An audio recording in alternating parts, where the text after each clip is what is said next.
Welcome back to the channel.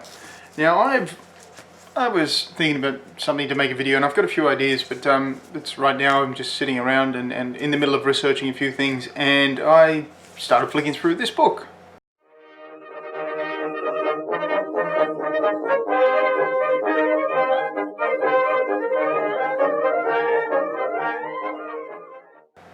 Oh, I'm getting the hang of this, excuse me. Napoleon's Campaign in Miniature, and this is fantastic. And I thought, why not just open the book to a few random pages and just go on that topic and talk about it for as long as the topic is sort of interesting. So I'm gonna go there, and let's see what's on this page. This is a diagram of cannons. So I'm going to talk about cannons for a while. Excuse me. Line this up. So this is a diagram of the trajectory of shot for cannons of the Napoleonic period. Cannons are actually quite interesting. Luckily I know a little bit about cannons. So let's talk about the British. Of course, we'll talk about the British. They seem to be the standard for everything, especially for the Peninsular War. So the British have 6-gun batteries. A battery, not battery. A battery of 6 guns, commanded by a captain, and in that battery there would be 3 divisions, so of 2 guns each, commanded by a lieutenant. You would have, for the artillery, for the line artillery, you would have 5 6-pounders and a 3-inch howitzer, and for the cavalry, the infantry could be 6-pounders or 9-pounders, and for the cavalry you almost always had 5 6-pounders and a 5 6-pounders or 4-pounders and a howitzer. I'm going off the cuff, so forgive me. These guns would be... here's something interesting. The 6-pounder does not mean 6-pounder, okay? When we often hear the French had 6-pounders against British 6-pounders. The French and British actually have different weights of measurement at this time. Napoleon standardized the metric system. He didn't really he bought it, he opposed it, it came in under him, but anyway, the French start using the metric system at this time. The French pioneer interchangeable parts, especially with their artillery. But even then, I think by the end of the innovation, there's still something like 20 different types of wheel in use in the artillery, so it didn't work. But anyway, what was it? Weights. So this is where the myth of Napoleon being sort of short, because the French unit of measurement was converted to English to the English unit without being converted in scale. So so somebody who was 5 foot could really have been 5'8". I'm just going, yeah. But you get to write 5 foot in the newspapers. So a 6-pounder gun is not always a 6-pounder gun. Sometimes it might be a 6.5 or a 7. The French had roughly the same artillery. The French and British used artillery very, very differently. And this is one of the things that Wellington actually got wrong. Wellington was a very good commander, especially in India. His battles in India, legendary battles in India that he fights, Assay is probably his best battle, and I should do a video on Assay. Or Assay, it's incredibly good, it's incredibly innovative and famous. And then Gabelgor, straight after, where they do the siege of Gabelgor.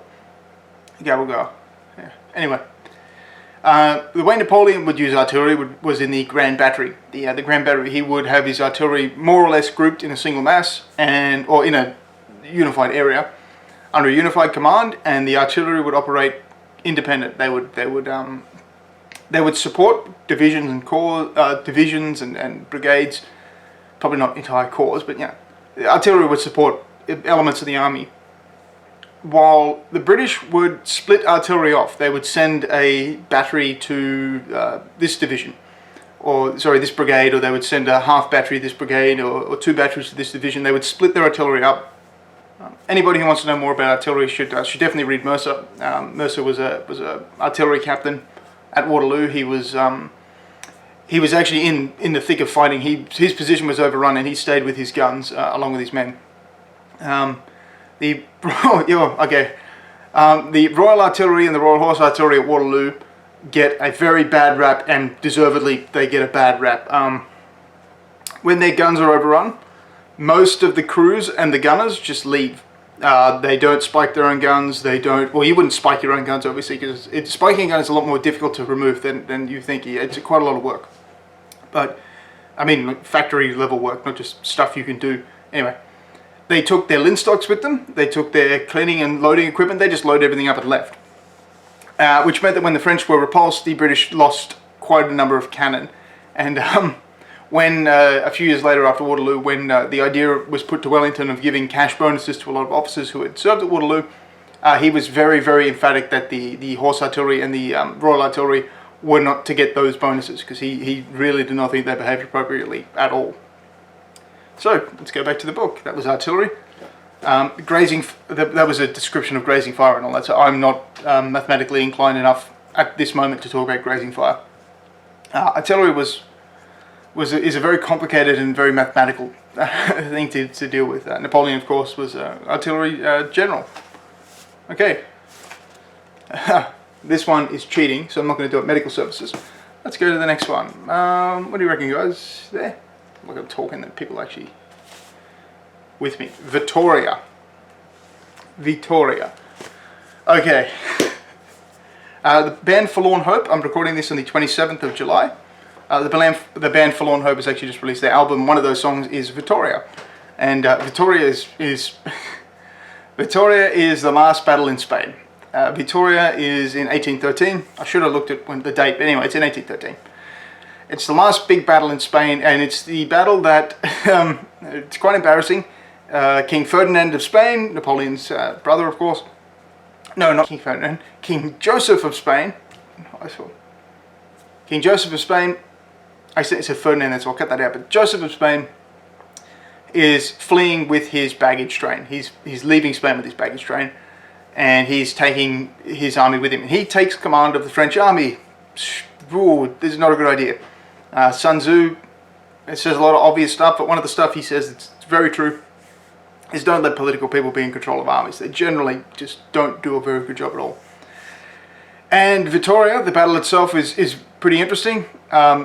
I'm not an expert in the Battle of Vittoria, but I do know what happens after Vittoria, and what happens after Vittoria is what makes it quite famous. The entire French baggage train is captured, including all of the gold and plunder that the French had got all through Spain. The crown jewel, not the crown jewels, but the wealth of the monarchy that could be taken out of Spain was also captured.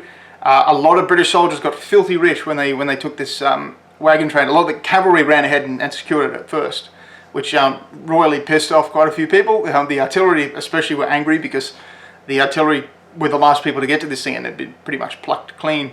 Okay, the spoils of war. What was supposed to happen legally was what the Navy did. The Navy followed the rules because it's kind of hard to sell a frigate on the black market. So what the Navy would do is, and this continued up until, like, I believe, the 1880s. In the American, this was a universal naval practice that was practiced called taking prizes. So you would take a ship and you would sail that prize ship with a prize crew back to a harbour where you would sell it to a prize master or a prize clerk or something like that. I can't remember the exact name. And each man would get a share of that, what the ship's value was. Obviously, the higher you up, the more shares you got. What the army was supposed to do was the same thing. Okay, we got this baggage train at Vittoria, we will confiscate all the baggage and dole it out, as is. It's much easier to just steal things, and the British soldier in the Napoleonic Wars was not as big a thief as is portrayed in a lot of literature and things like that, but if you see a big thing of silver there, you're just going to take it, yeah. The French, of course, lived off the land. The French would kill people and steal their food if they had to. They wouldn't do that out of necessity. Like, they wouldn't just do that. They wouldn't just, we want a chicken, let's go murder people. But if it's a case of that farmer's holding a shotgun to us and not giving us his chickens, well, the British were encouraged to pay for things. They were actually forced to, partway through the Peninsula War, to pay for things.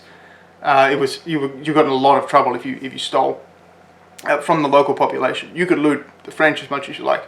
The French had also looted quite a few churches. They'd taken quite a lot of gold from those churches. And most of that ended up in the pockets of British soldiers and their officers. So that's Vittoria. I'm not sure if this is actually going to be any good, but I will. It's not that bad. It's a fun thing to do. Hopefully, wait till we find one that I have no idea about. That's going to be interesting. I have not. Desertion and attrition. There's actually quite a good photograph there of them. I believe they're 20mm miniatures. This was written in the 80s, I believe. Attrition.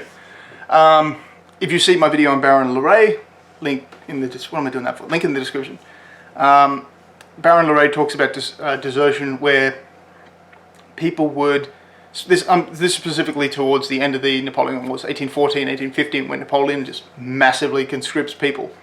After Russia in 1812, 1813, Napoleon has not only scraped the bottom of the barrel, he's digging. He's just digging. There's nothing left. Every man in France who is that age is in the military. And he starts taking children, old people, cripples, and a lot of these people start mutilating themselves. They would slice their fingers. They would do quite horrific mutilations to themselves. People would cut their fingers off, especially the trigger finger there. They would cut it off. And Loret instructed his surgeons to basically go easy and not, because I mean it was death. If you were caught doing this, it was death. So Loret basically instructed his surgeons not to report a lot of this stuff. And I believe it was a division or a corps, but 2 men from that division or corps were actually executed, as opposed to every single person suspected of desertion. So it was bad in the French army towards the end of the war. It was quite bad. The British were all professional soldiers. It was a voluntary force. Nobody was conscripted into the British army. It could be given as a custodial sentence, so you could be... apparently today this continues as well. In extremely rare circumstances, the military service is actually seen as could actually be an alternative to a prison sentence. I'm not entirely sure how frequent that is. It happens. And during the Napoleonic period, it was quite common. Being a debtor, you could enlist in the military. It was quite a lucrative career for anybody who really didn't have any skills or trade. But it was not just for the deadbeats of society. Granted that it did attract quite a few of them, but the military offered a quite more comfortable life than you were going to receive back at home. So again, relatively few desertions. Where you're going to run, you're in Spain. Yeah, some, but not many. The British officers were extremely reluctant to desert, because basically to get a commission in the British Army you had to put down a deposit. And if people talk about buying commissions, you absolutely did buy commissions, but it was more like a deposit. So you said, right, I'm going to put down, I believe £1,000 was a colonelcy or something. I will put the exact numbers there for what commissions cost. But I'll go over here so you can actually sort of see me, all the things are up there. But what you would do is you would put down the money for a commission, and you would be vetted by the regiment. Depending on the regiment, the person had more control over you. If you were going into a guard regiment, they had extremely high standards, but especially a lot of the less prestigious regiments, they didn't have that much of a picky sort of situation. They still had to have aristocratic. There were no official recommendations, no official requirements. But a lot of commanders would not, just let people with money join the ranks, sort of thing, join the ranks of the officers. And at the end of your service, the state would sell you back your commission, or rather, you would sell your commission to somebody else. So what would work is, I don't talk about ranks, we're talking about desertion, but this is sort of a way to prevent desertion and poor behaviour with the British officers. The way it would work is you would purchase, let's just say £1,000 for a lieutenancy. It's not, I believe it's 800. For an ensignship. So you buy your ensign for 800, and either after mandatory amount of service or before then, the rules were very loose. You would purchase a lieutenancy, and let's say a lieutenancy is 1,500. It's just off the top of my head. You would pay the difference between your ensignship and your lieutenancy. You would pay 700, and you would purchase it, and then you would sell your ensignship to somebody else. So it was a constantly rotating system, and many officers actually had, many regiments had private financial institutions who would just manage the sale and purchase of commissions and other regimental type business. And there are some regiments where commissions were very, very expensive. I believe Cardigan, with the Light Brigade, Cardigan purchased his colonelcy of the Hussars or the Lance, I believe it was the Hussars, for £40,000 or £30,000, something enormously ridiculous. So it was in an officer's best intent, in his best interest, to make his regiment as prestigious as possible, to make his regiment as attractive as possible, to drive up the price of his own commission. Now, when the British Army sold their commissions, ended the sale of commissions in the 1880s, or 1870s, 1880s, again, top of my head, the British government was essentially held hostage by its own officer corps, and had to buy out all those commissions. it was a very expensive ordeal. I could talk more about the fact that there were captains who were at Waterloo who 20 years later were still captains, and there were 10% of the British Army, 10% of the British officers in the Peninsula were from the ranks, but that doesn't necessarily mean they weren't aristocrats. But anyway, I'm going to pick something else in the book. Maybe I'll do a video on the British commission system. It is very long. Let's go for somewhere in the beginning. Let's go here. What's this one? This is a map of... What is this map of? Friedland. Friedland. That is something to do with the Austrians, which I have no idea about, so I'll continue on with something else. That's 1807. Only thing I know about Austria... That's Friedland again. The only thing I know about the Austrians is they changed their uniform in 1805.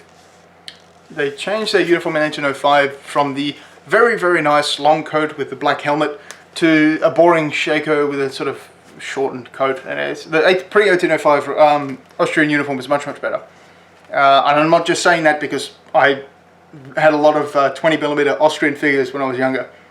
It is generally much, much better. It's a much more professional looking uniform. There. Better. Should have stuck with that. No wonder you got the tar kicked out of you. Salamanca. Salamanca is...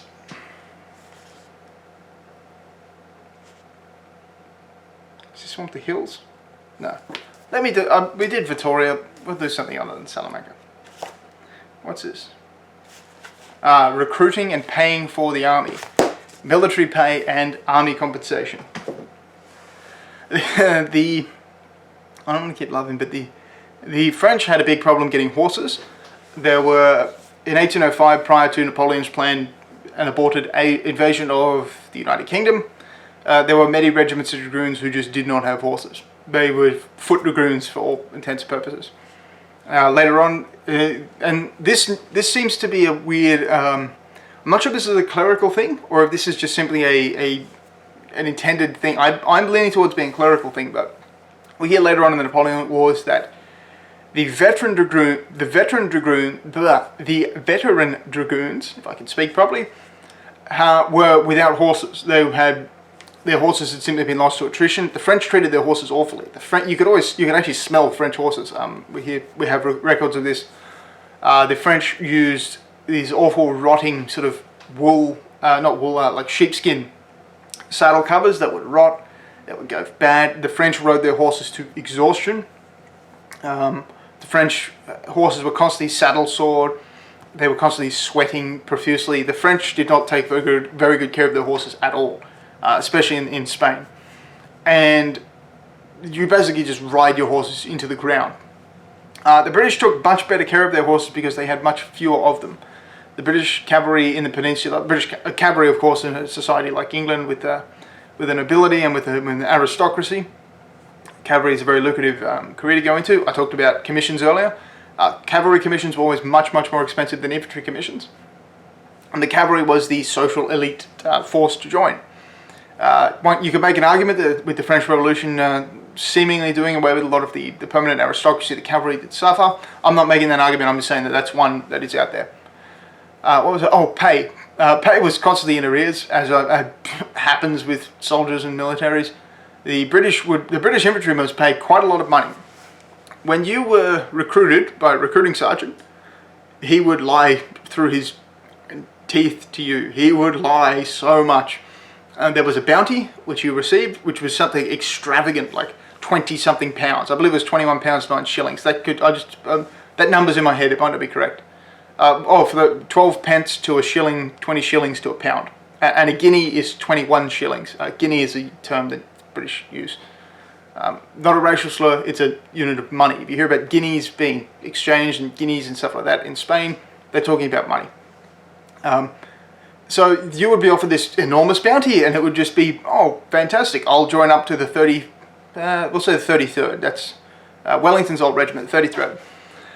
So I'll join the 33rd, and you'll pay me how much money? 21 pounds. Whoa! And how much a week do I get? How much money do I get per week? Whoa! That's an extravagant amount of money.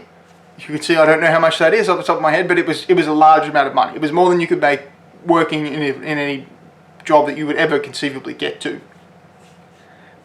As a someone with the skills of a private soldier in the Napoleonic period. This is pre-big industrialization. Industrialization is coming, but right now most of the economy is farm and very niche skilled labor. So you would be given this giant bounty, and you would be taken to a tavern where drinks would be given to you freely. You would get incredibly drunk, and you would take the king's shilling. Taking the king's shilling did not mean that you were in the military. It was not, you technically couldn't accept it if you were drunk. That rule just never seemed to be enforced. The king's shilling would quite often be put in reluctant soldiers' drinks, and they would finish the drink and like, oh look, I found a shilling. Oh, congratulations, you're now unofficially in the army. And after you took the king's shilling, you would be gently marched to a magistrate, and the magistrate would then take care of your paperwork, after which the really horrendous stuff would start, and the recruiting sergeant would kindly deduct all the drink you had drunk from your bounty, and then maybe a little bit more for himself. Recruiting sergeants were famously looters and filchers, and they would take from the top. They would often steal from soldiers. Prize clerks would do this too. Anyone any clerk in the British Army or the French were much worse. The French were horrendous with selling supplies to the enemy. There was a quartermaster in Russia. The one big thing the Russians did that people don't often talk about is during Napoleon's invasion of Russia. Sorry, a bit of a tangent. Quartermasters were actually selling goods and supplies and food to the Russians. The Russians were just basically outbidding the French quartermasters. And Napoleon actually had one case where he forced a quartermaster to crawl naked behind his horse for many, many miles. Or some distance. Again, off the top of my head, some distance as punishment for selling supplies to the Russians. So anyway, after your British soldier was given his bounty and then subsequently had most of it taken away, you can actually end up in debt if you damaged the French. If you damaged your uniform, you had to pay for it. And if you couldn't pay for it, they would kindly just put you in debt to the government. There are French soldiers who ended up paying the state for the privilege of serving in the French army as a conscript. The British weren't quite that bad. You could go into debt, but it was extraordinarily rare. A British soldier would be paid quite a lot of money, and almost all of that would just disappear. You had to pay for boot blackening, leather buffing equipment. You would have to pay for your meals. You would have to pay for new shoes. You would just have to pay for everything. And one trick that British quartermasters would do, quartermasters could be bribed quite easily, because there's no real oversight for a quartermaster. By this point, the state is paying for most of the equipment. In the earlier periods, the colonel would actually be the one who was administering his own regiment. He would actually be paying for most of it. But by this point, the state is mostly supplying the finances for a regiment. So most people are very keen to just rip the government off. And you could actually have equipment listed as lost in combat. You did not have to pay for equipment if it was lost in battle. Only if you had damaged it or something in the march. So that is desertion and pay. They were called stoppages, which is when deductions of pay were called stoppages. And they were very common in both the French and the British armies, which of course are the two I know the most about. The Russians, the Russians, when a Russian soldier went off to join the army, they were actually given a funeral by their local town because service to the Russian army was for life.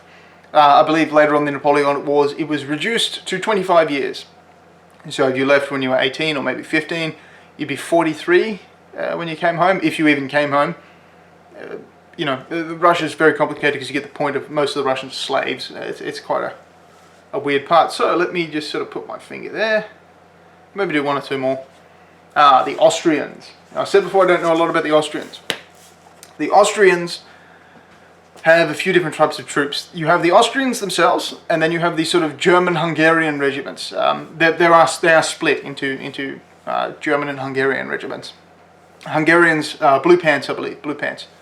The Grenadiers wear great big bearskin caps, as is the style. And the Austrians actually had a very, very interesting weapon. The Windbücher, the Windjäger, the air rifles. The Austrians used air rifles, and these were very good air rifles. Were they semi-automatic? They were manually operated rifles. So what would happen was you would have a rifle, as you can see in the picture, with a reservoir. The reservoir would then act as a stock. You would fire your round, and then you would lean the gun up, give it a bit of a shake, and the bullet would come down. There was an internal magazine, and you could fire 20 to 30 rounds out of one of these things. They're fantastic. They don't leave smoke. They can kill people. Absolutely, an air rifle will kill somebody if you ramp that thing up enough. Napoleon, I believe, I don't know if this is true, but he is said to have ordered the execution of anybody who was caught with one of these things. I'm not sure how true that is, but that is something that is often repeated. These air rifles were fantastic. Unfortunately, they were not squaddy proof. They were not soldier proof. They would be wrecked. These reservoirs were incredibly hard to make. They were incredibly expensive for in relation to this sort of thing. And you would just break them on campaign for no fault of your own. It's just these things are not suited for campaign use. While we're talking about weird weapons, I'm going to go back to the artillery, which is the first thing we were talking about, the British artillery. The Royal Horse Artillery had quite a strange weapon. There, you see that? Yes, it's a double-barrel shotgun, but it's not a double-barrel shotgun. That is the 1793 patent Royal Horse Artillery weapon. This is a pistol. That is a pistol. That is a pistol. Nope, that's a pistol. Can't see? It's a pistol. Okay. The stock is detachable. The stock would be stored in one pouch, the pistol in the other. The barrel on the left, I believe, or it might be the right, these are going memory again. One barrel is a smooth bore barrel, in which you would put a ball or buck and ball or buckshot, and in the other is a rifled barrel. They have separate triggers. They were very, very cool. The British Royal Horse Artillery was riding around with double barrel shotgun, rifle, pistol carbines. Yeah, so that's something very cool, and it's something that Warlord actually have a miniature of a driver here with riding shotgun. It's used a later term on the limber there. But yeah, that's what we're talking about, interesting weapons. I don't know a lot about the Austrians, so I do know a fair bit about the British.